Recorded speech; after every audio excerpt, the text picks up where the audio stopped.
Hey, and welcome to Fables from the Den, a living book by might and delight. I had already recorded this playthrough, or like read through if you will, but unfortunately due to technical errors, it the microphone recording for it kind of completely broke and everything sounded like even worse than it already does. So I'm just gonna have to redo it and start it here. This is an interactive, in a way, kind of story between a little group of animal friends that all share their own short story with each other, and they all kind of talk to each other when the short story's over. So, I guess for like first thing, I'm just gonna say you can right-click to like look around the environments a little bit before you go into the stories. And I guess I'm going to start with the big burb over here. I may be small, but that should never stop you from showing your strength. Here is a short story explaining why.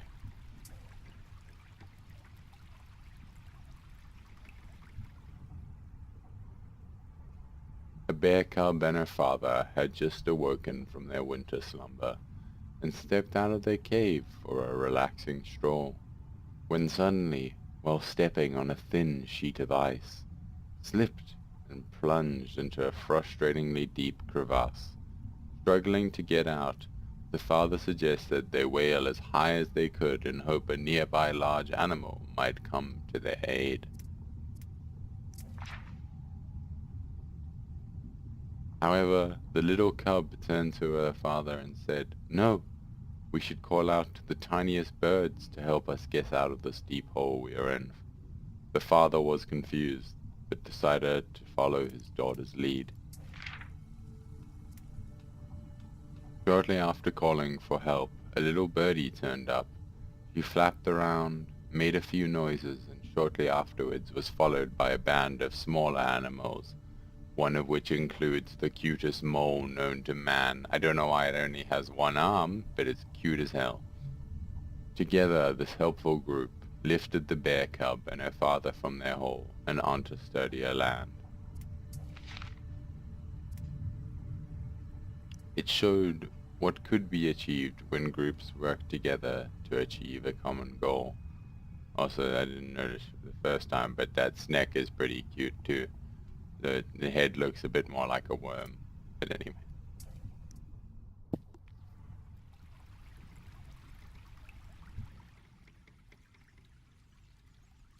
Strength comes from solidarity. I long for a winter slumber. Together, we are strong. Guess next I'm gonna go to the cheeky frog, because whenever you put your mouse over him, he gives you a cheeky look. I am a firm believer in having faith. Got a story about one such instance I'd love to share.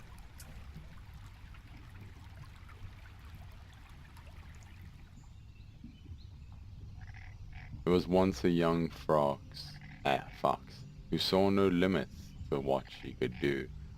She watched the frogs bound and leap around joyfully, and tried to do the same.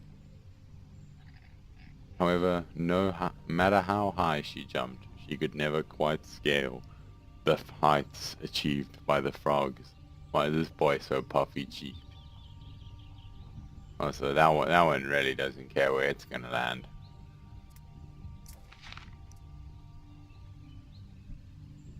She asked the strongest frog to reveal the secrets of their jumping ability. The frog laughed and simply said, "We were born with this gift, and no other animal can do what we do." "What do you mean, frog?" Sad and a little confused, the young fox pondered the frog's words for a long time. She had always overcome every obstacle and saw no reason why she couldn't prevail over this challenge despite not being a frog. Peering over the lake, she reflected over her plight and jumped into the reflection of the large pale moon. Also, the moon and sun look very similar in this studio. It's like watercolor art style, and the colors they chose, which is completely fine. It just confused me the first time reading through it. Some time passed, and the frogs, wondering why they hadn't seen the young fox for a while, looked into the sky in amazement before one of the frogs proclaimed, "It looks like she could jump the highest of all. Even the sky has no limit to what she could achieve. It just goes to show that you need to take a leap of faith." So this cheeky puff cheek boyo is still there. So I said the word cheek way too many times in those sentences. Now that would be a beautiful sight. Huge leap of faith. Good story. The fox sound is always key. Yes, I'll go for the snail first. Oh, not snail next. Rather. Sorry. I've got a tale about simply being yourself. It's always important to be yourself. Not that I'm going all wholesome grumpus here. I heard from a leafy friend about a goat who lived life to the fullest at his own pace. While life flashed by for many of his furry friends, he approached things a little more leisurely. So one thing I noticed on my first playthrough or read-through, a lot of the animals are like missing their pupils sometimes, but others aren't. And it's not a specific type of animal. It's more to do like in the story, and it's kind of weird, like foreshadowing. I don't know. It's odd. He was a very funny goat, but few knew this because he was a slow talker. One day, whilst telling one of his witty sagas, the gathered animals fell asleep before he reached the end. A sleeping bee. It doesn't even have eyes. Disheartened, he was about to make the small walk home, when he heard a chorus of hearty laughter coming from the trees and bushes. "That was a fantastic story," said the tree. Things changed from that day onwards. The goat never felt alone again, since he knew he had a lot of friends to speak to.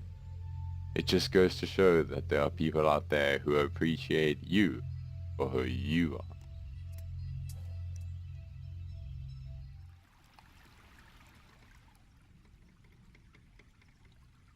Absolutely barking. Tremendous story. So adorable. You're pretty adorable too, you weird cat creature.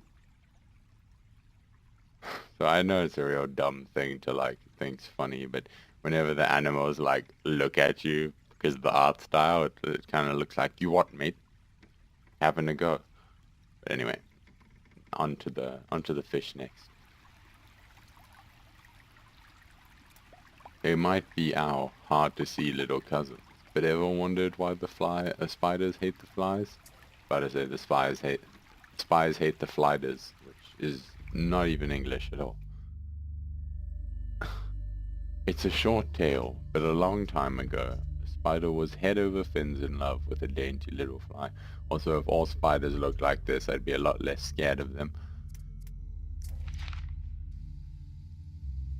Despite his best efforts, he was unable to get the fly to return his wayward affection.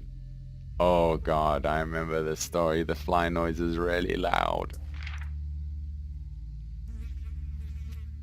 Things came to head one day when the fly threw a drop of water over the spider, which made him understandably upset. And also stole a snail's shell, apparently. From that day onwards, spiders far and wide have had a love-hate relationship with flies everywhere. Goddamn flies being bullies. It doesn't even have like any noticeable features besides wings.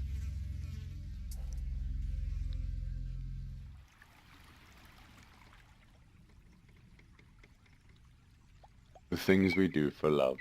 Poor spider. How interesting. What's interesting about it, huh, bunny? You're gonna eat the spider? Yeah. I think last one for this episode will be the cat.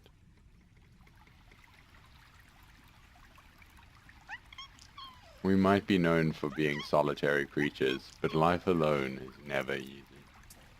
That's true.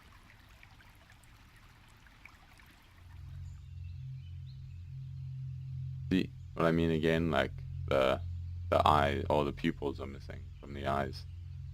In a clearing deep in the woods, populated by a herd of four-legged furlongs, stood a solitary deer a little removed from the group.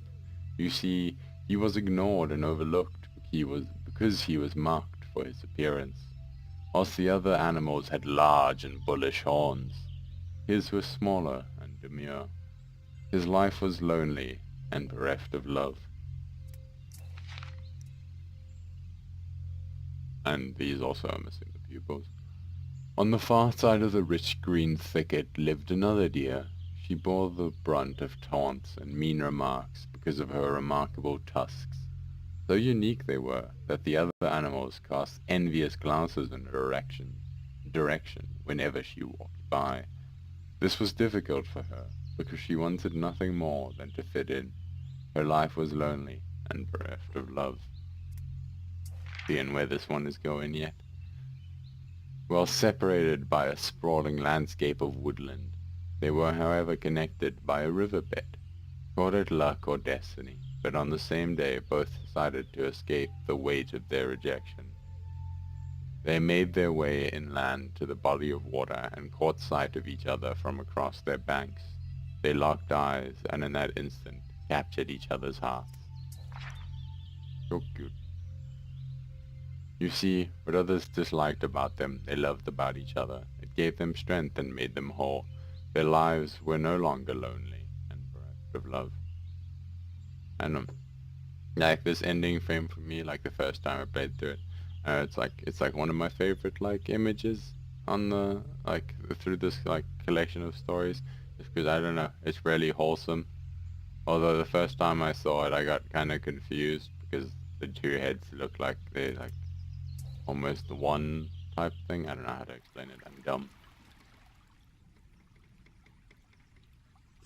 Learn to love your imperfections. I am happy for them. Great story. Well, I think that's where I'm gonna leave this first episode, and I'll do the last four animals on the way back. Uh, Hope you enjoyed watching. I'll see you guys next time. Take care. Bye-bye.